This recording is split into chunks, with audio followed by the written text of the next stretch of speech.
diciendo que una solución ideal es una solución que cumple con la ley de Raoult. O sea, que va a cumplir que la disminución de la presión de vapor va a ser proporcional a la fracción molar del soluto en la solución. Es lo que nos dice esta fórmula. La presión de vapor de la solución va a ser igual a la fracción molar del soluto por la presión de vapor del solvente puro.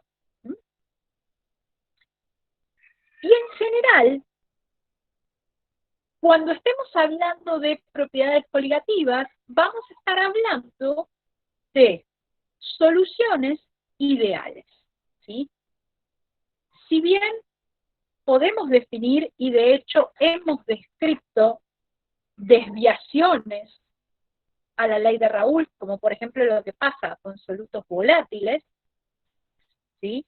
O lo que pasa en soluciones concentradas, que son desviaciones del comportamiento ideal, nosotros estas desviaciones las vamos a poder explicar desde lo descriptivo, pero no desde los cálculos, ¿sí? No nos vamos a meter en eso. Entonces, cuando vayamos a calcular cuestiones relacionadas a propiedades coligativas, nos vamos a remitir al marco de una solución ideal. Y en ese mismo marco de la solución ideal, vamos a poder trabajar con las otras propiedades coligativas que nos interesan. De la mano de la ley de Raoult, que estamos hablando de la presión de vapor, podemos también trabajar con qué pasa con la siguiente propiedad de las soluciones. Si ustedes se acuerdan, habíamos dicho que una propiedad coligativa son propiedades de las soluciones que devienen de la interacción entre soluto y solvente y cambian el comportamiento respecto de ciertas propiedades. Y esas propiedades eran la presión de vapor, temperatura de ebullición, temperatura de fusión y presión osmótica. Vamos a continuar hoy trabajando respecto de temperatura de ebullición. ¿Y por qué vamos a trabajar a partir de ahí? Porque nosotros ya llegamos a definir qué es la temperatura de ebullición. ¿Alguno tiene a mano cómo habíamos definido la temperatura de ebullición?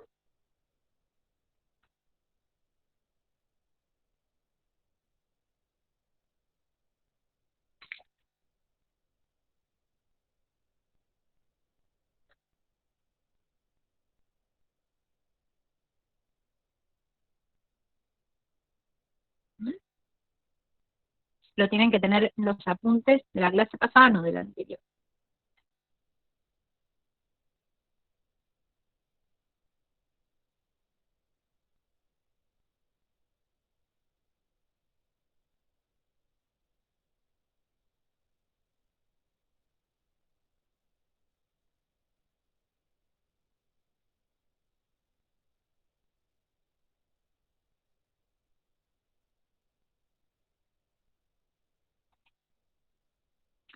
Temperatura en la cual la presión de vapor de un líquido iguala a la presión atmosférica. Excelente. La temperatura de ebullición es una temperatura en la cual la presión de vapor iguala a la presión atmosférica. Entonces, pensemos, ¿qué es lo que pasa con las soluciones? ¿Sí? Porque la definición de presión de vapor se mantiene independientemente de qué líquido se trate, ¿sí? Va a ser la temperatura en la cual la presión de vapor iguala a la presión externa. Ahora, si estamos hablando de soluciones, ¿qué es lo que pasa con la presión de vapor? ¿Sí? Si yo voy a comparar solvente respecto de solución, ¿cómo es la presión de vapor de la solución respecto de la del solvente?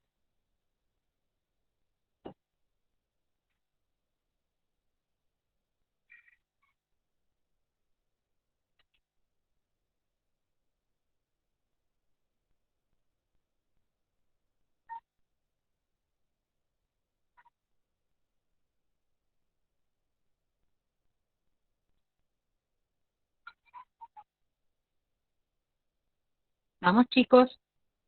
Tuvimos toda la clase pasada hablando de esto. Y tienen la fórmula en la pantalla. ¿Cómo es la presión de vapor de la solución respecto de la del solvente? Bien, si el solvente tiene más presión de vapor, entonces la presión de vapor de la solución va a ser menor. ¿Mm? La presión de vapor de la solución va a ser menor. Bien. Entonces lo podemos pensar como un camino a recorrer, ¿sí? Si yo tengo acá que esta es la presión atmosférica, ¿m? Cuando yo caliento un solvente, ¿sí? Esta, por ejemplo, es la presión de vapor del solvente, que la llamamos con el cerito, esa va a ser la presión de vapor del solvente. ¿M? Entonces, para que este solvente entre en ebullición, ¿qué es lo que tiene que pasar? Esta presión tiene que ir aumentando, aumentando, aumentando, hasta llegar a la presión atmosférica. ¿Mm? En concordancia, si aumenta la presión, tiene que aumentar la temperatura, ¿sí? Porque son variables que aumentan de forma proporcional, ¿sí? Por leyes de los gases. Si aumenta la presión, aumenta la temperatura. ¿Mm? Ahora, la presión de vapor de la solución. La solución en sí, que tiene una presión de vapor más pequeña, su recorrido para llegar a la presión atmosférica, ¿va a ser más grande o más pequeño?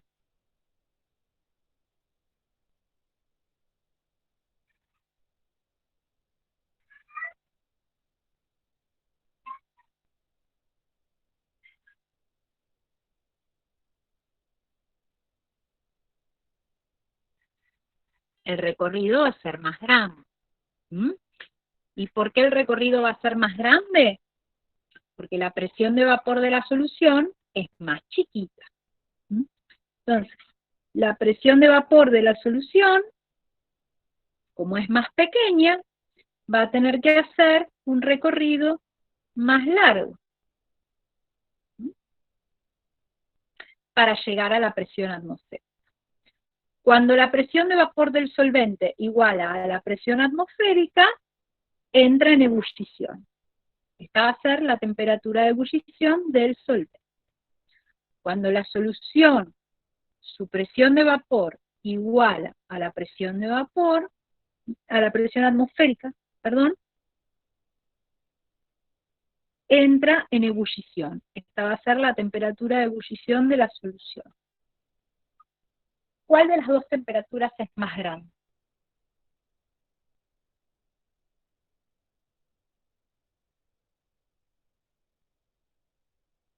La de la solución, exactamente.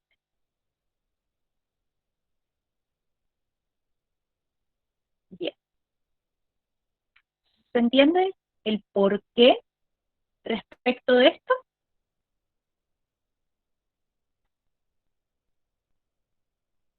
¿A alguien le han quedado dudas? ¿Mm?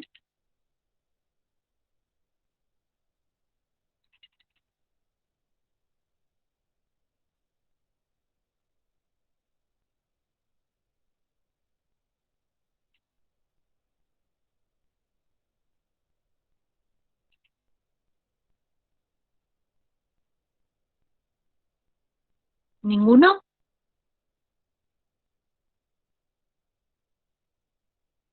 ¿Ninguno? Bien.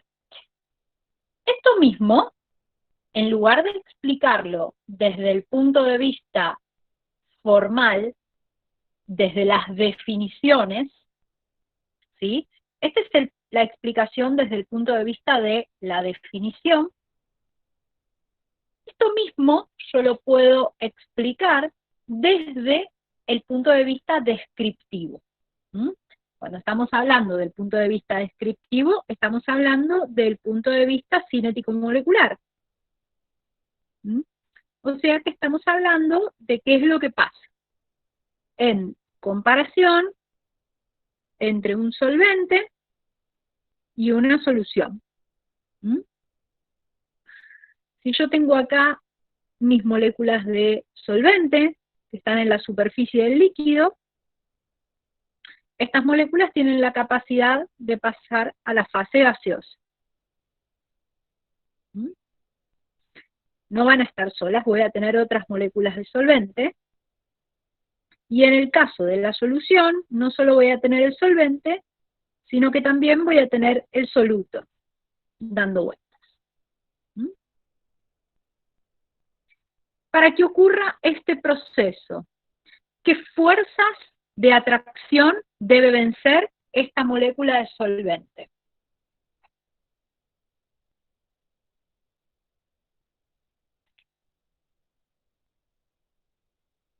Las fuerzas de atracción solvente-solvente, o sea que tiene que vencer las fuerzas de atracción que se dan,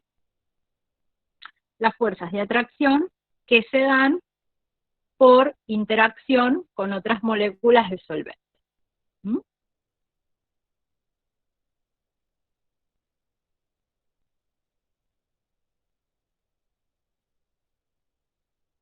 Estando en la solución, ¿qué fuerzas de atracción van a estar presentes en la solución?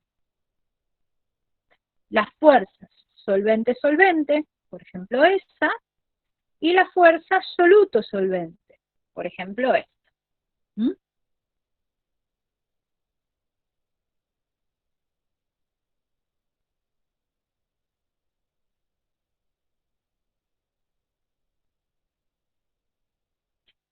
¿Qué molécula va a tener que adquirir mayor energía para poder salir del líquido? ¿La del solvente o la de la solución? La de la solución, ¿sí? Aquí se requiere mayor energía para que las moléculas abandonen el líquido.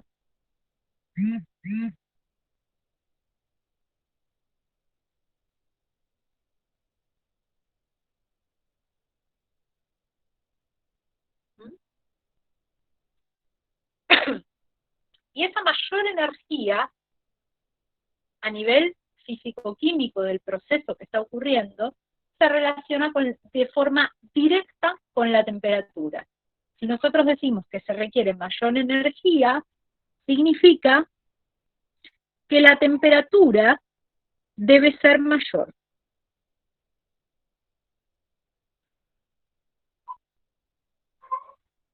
Y por lo tanto, la temperatura de ebullición de la solución va a ser mayor que la temperatura de ebullición del solvente puro. ¿Mm?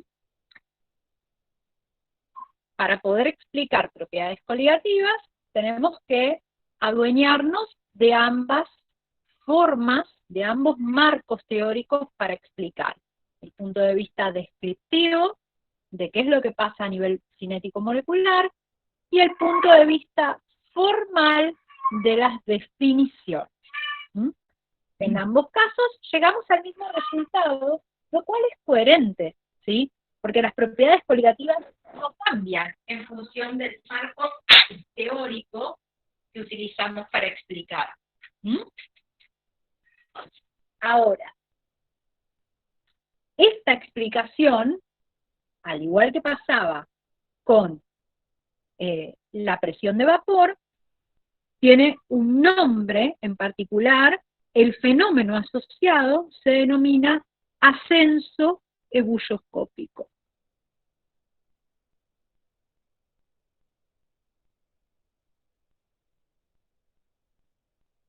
¿Sí? Este es el nombre de la propiedad coligativa asociada a el aumento de la temperatura de ebullición de las soluciones respecto del solvente puro.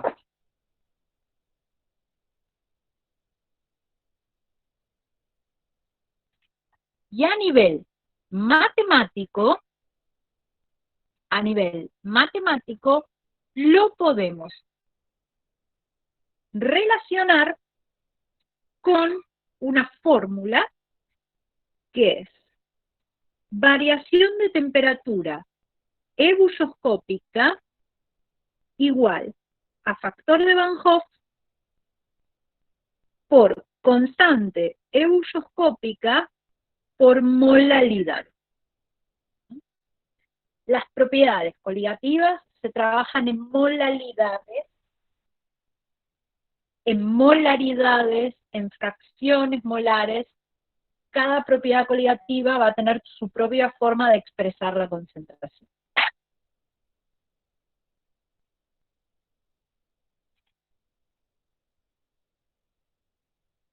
Bien. ¿Alguna pregunta hasta acá? ¿No? Bien. El delta T ebulloscópico es la temperatura de ebullición de la solución menos la temperatura de ebullición del solvente. ¿Mm?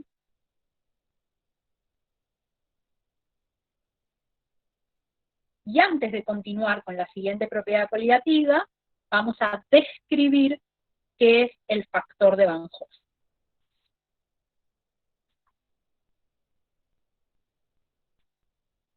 Constante ebulloscópica.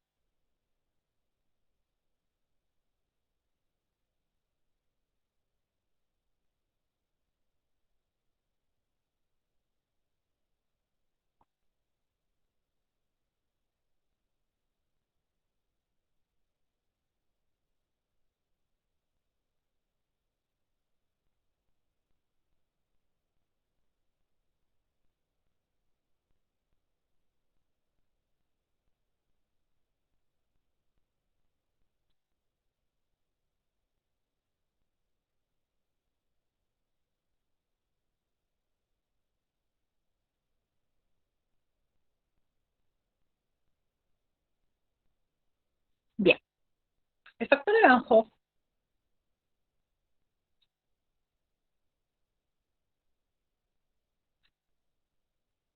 Van Hoff es un factor, justamente, y que relaciona la diferencia entre un soluto mientras todavía no forma parte de una solución con lo que ocurre al interior de una solución. ¿Mm? Y vamos a tomar como ejemplo,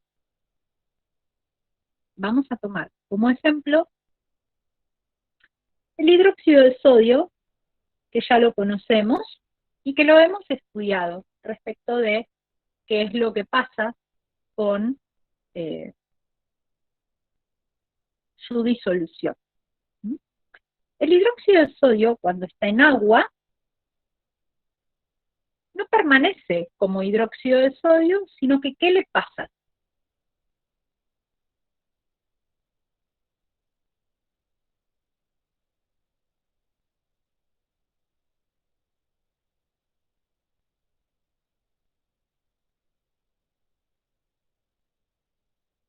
¿Es un compuesto iónico o es un compuesto covalente el hidróxido de sodio?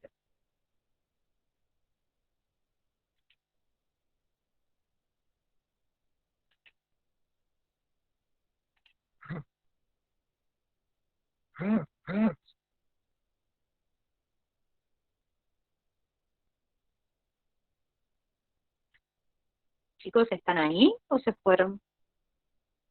Es un compuesto iónico. Bien. ¿Y qué le pasa a este compuesto cuando yo lo disuelvo en agua? ¿Permanece así, tal cual?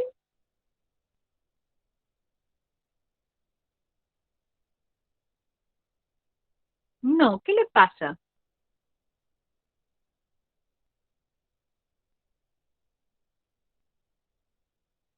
Quedan los iones. Bien, ¿y cómo se llama ese proceso? Se disocia. Bien. Se disocia en catión sodio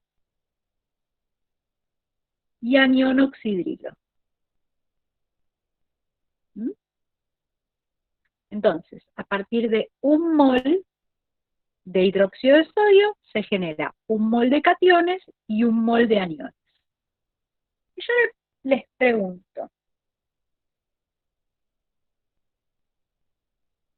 a esta molécula de solvente que está acá, este soluto que lo está atrayendo, ¿le interesa si es el catión, si es el anión, si es una molécula completa? La fuerza de atracción que recibe, no le interesa quién es este soluto. Lo único que le interesa es la cantidad de fuerzas que tiene que vencer.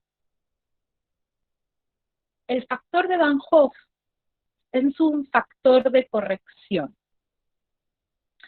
que permite relacionar la cantidad de moles que yo estoy disolviendo con la cantidad de moles de partículas o de iones que yo tenga efectivamente en la solución.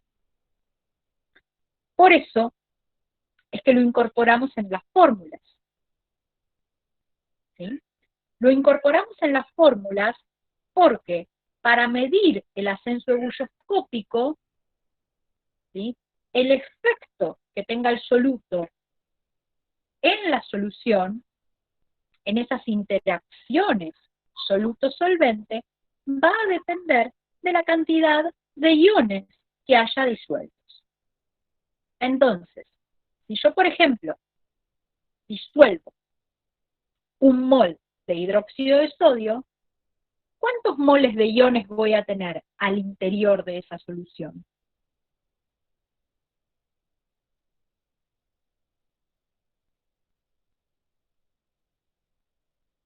2 moles.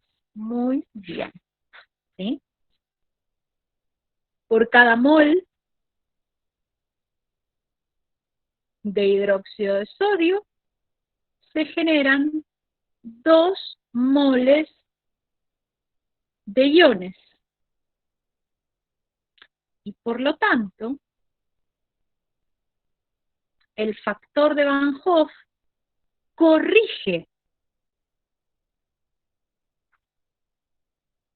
esta concentración, esta molalidad, la corrige diciendo, cuidado, yo tengo el doble de iones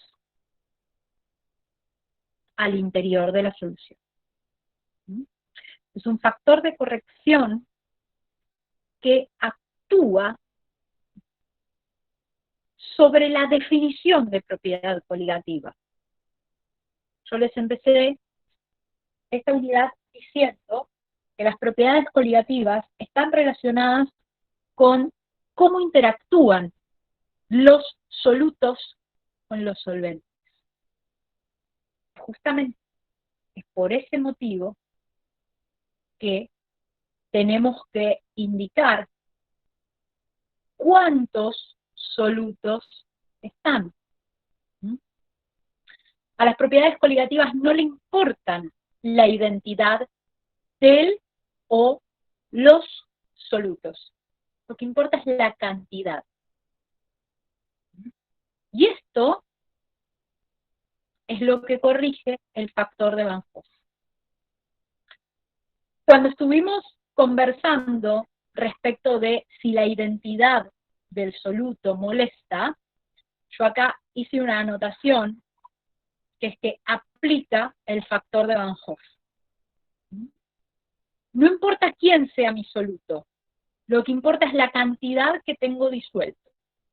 Y en esa cantidad que tengo disuelto, tengo que tomar en cuenta si ese soluto se disocia o no en solución acuosa. Hay solutos que en solución acuosa no se disocian. Por ejemplo, ¿sí?, yendo a lo que es la guía de la actividad 8, que hay una serie de ejercicios. Si vamos a esa guía, nos vamos a encontrar que en el ejercicio número 1 dice, se prepara una solución disolviendo 396 gramos de sacarosa. Y les dan la fórmula de la sacarosa.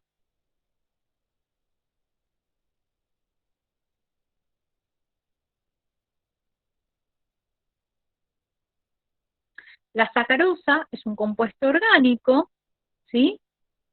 Y que, como tal, no se disocia en solución acuosa.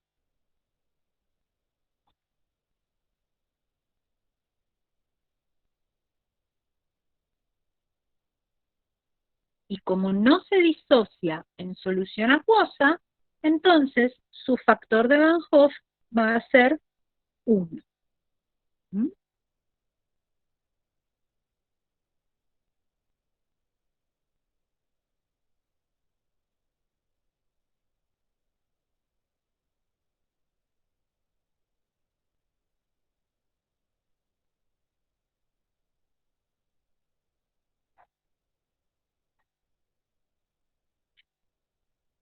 Ahora, si yo, por ejemplo, en lugar de trabajar con sacarosa, trabajo con sulfato férrico. ¿Mm?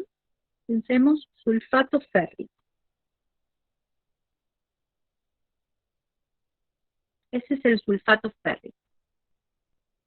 En solución acuosa, ¿el sulfato férrico permanece inalterado? ¿Permanece como sulfato férrico?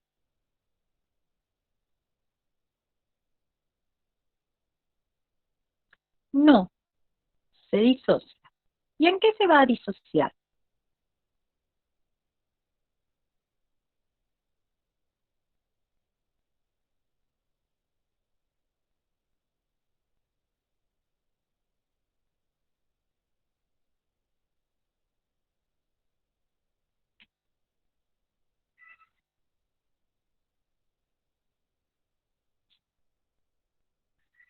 En 2 cationes férricos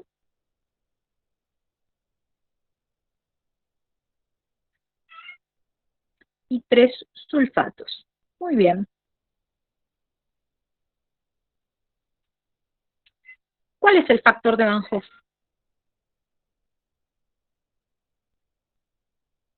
Para el sulfato férrico. 5. Porque por cada mol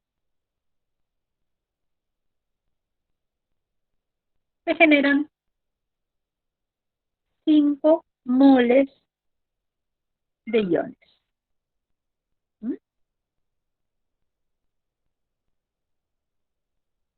Bien. ¿Estamos bien hasta acá? Bien. Este factor de Van Hoff es un factor que lo tenemos que tomar en cuenta en las propiedades coligativas, ¿sí? Porque como a las propiedades coligativas en sí lo que les importa es la concentración de partículas en solución, no interesa cuál es la identidad del soluto, ¿sí? La identidad del soluto la necesitamos saber para poder conocer esto. ¿Mm? Mayormente nosotros vamos a trabajar con factores de Van Hoff que sean números enteros, ¿Mm? Pero pueden existir, se los digo para la vida, pueden existir factores de Van Hoff fraccionarios. No va a ser el caso de lo que vamos a ver ahora, pero pueden existir. ¿Mm? Bien. Vamos a continuar, entonces, y sin explayarnos demasiado, porque yo los voy a mandar a que vean un video, pero sin explayarnos demasiado, vamos a definir la tercera de las propiedades que habíamos dicho que se ven afectadas por efecto de un soluto. La tercera de esas propiedades es la temperatura de fusión. Entonces vamos a definir qué es temperatura de fusión. En realidad, temperatura de congelación.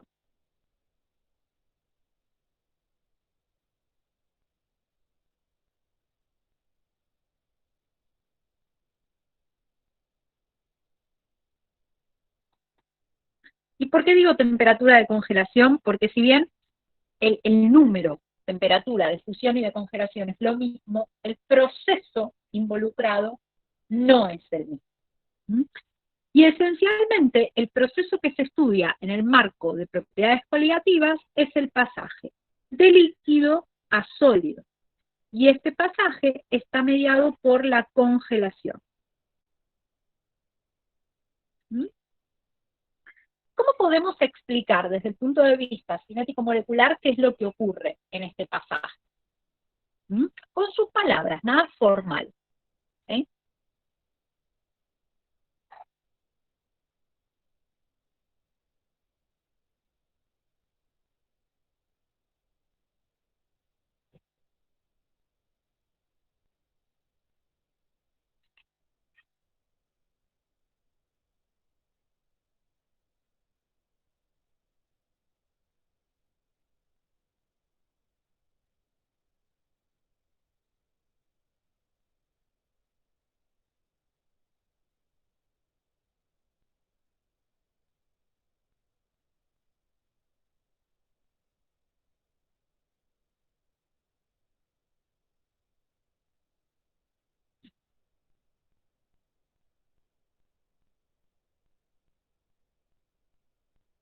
¿Están ahí, chicos, o se fueron?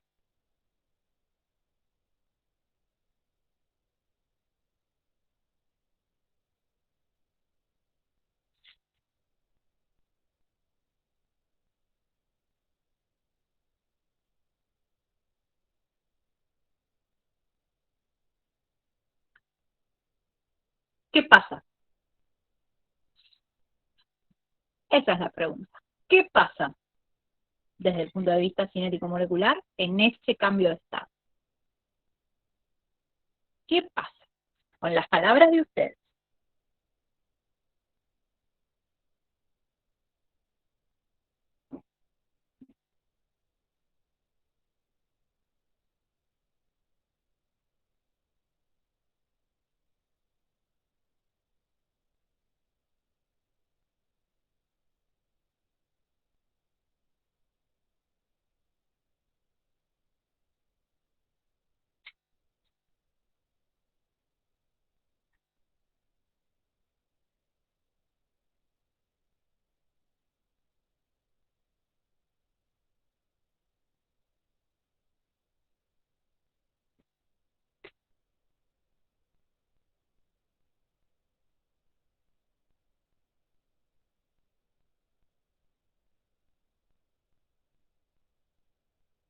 ¿A qué te referís con menos interacción?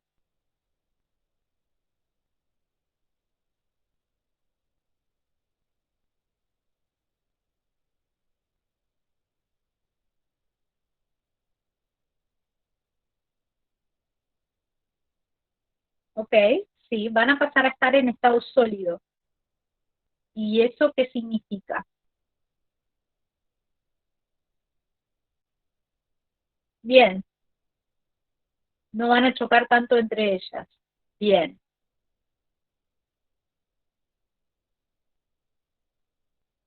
¿Pero qué va a pasar? ¿Se van a trasladar? No. Bien. El principal cambio, ¿sí? No mezclemos, o sea, no me molesta que expliquen desde el punto de vista inorgánico lo que pasa, pero que el árbol no les tape el bosque. El principal cambio entre un líquido y un sólido es que en el líquido las moléculas se pueden trasladar y en el sólido no.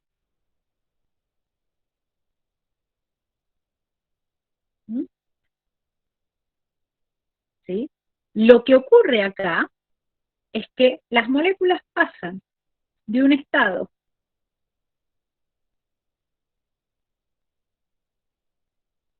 sin posición fija, ¿sí?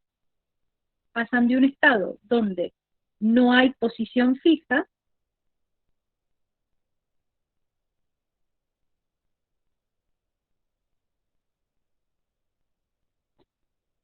a un estado donde hay posiciones fijas.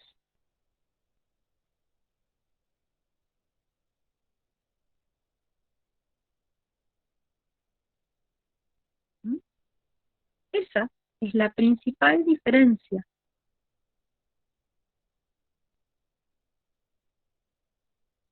entre un líquido y un sólido.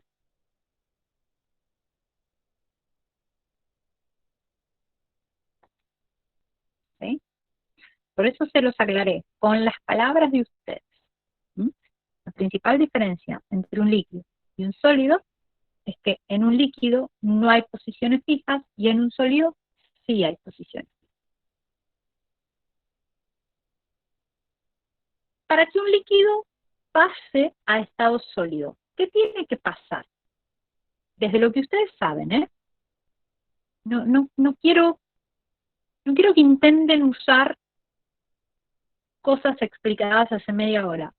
Desde lo que ustedes saben. Bien, lo que tenemos que hacer es disminuir la temperatura. Excelente. Al disminuir la temperatura, ¿qué es lo que disminuye también?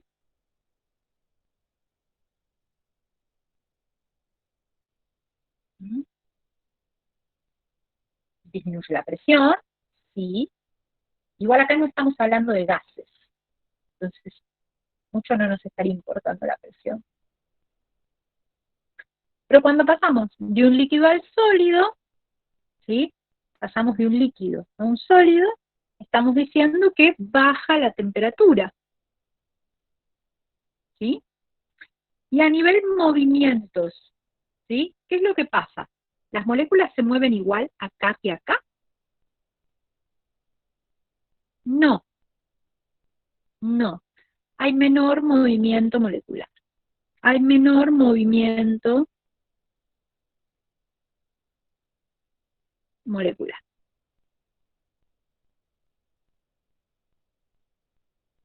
Bien. Entonces, el pasaje de un estado líquido a un estado sólido, ¿sí? La temperatura de congelación es la temperatura en la cual cesan los movimientos de traslación.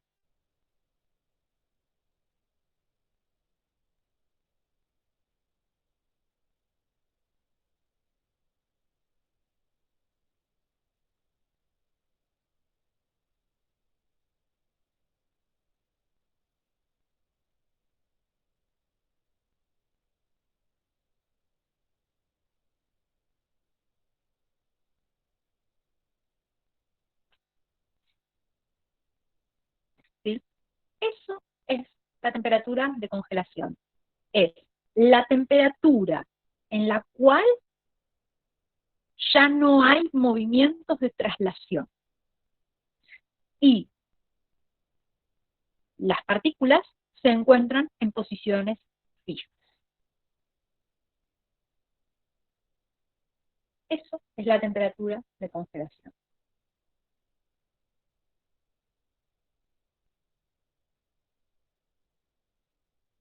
El tema es, bueno, genial. Esta es la temperatura de congelación como definición. ¿Cómo lo relaciono con el solvente? Y la solución, ¿no? ¿A ustedes qué les parece? Empecemos por lo que les parece. ¿Mm? Podemos suponer que esto así es lo que pasa en el solvente puro. ¿Qué pasa cuando yo meto un soluto?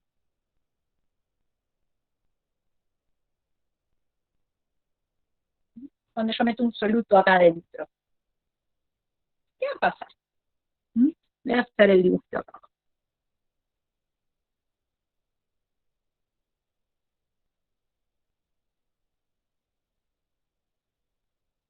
Esta es mi solución. No deja de ser una solución ideal porque es una solución que cumple con las propiedades coligativas. Así que tengo acá mi solución. Está en estado líquido. Baja la temperatura. Pasa de estado sólido. ¿Cómo será ese sólido?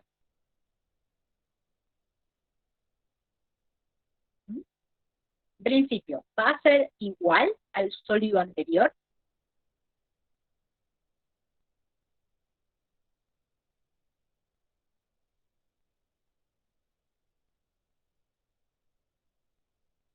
No. ¿Por qué no va a ser igual al sólido anterior?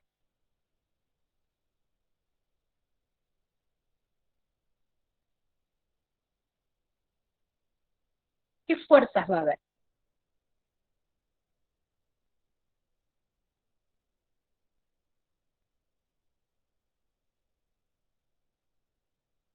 Está bien, esas fuerzas van a estar acá. Vamos a tener la fuerza absoluto solvente. Bien. ¿Y cómo eso va a influir en la cristalización?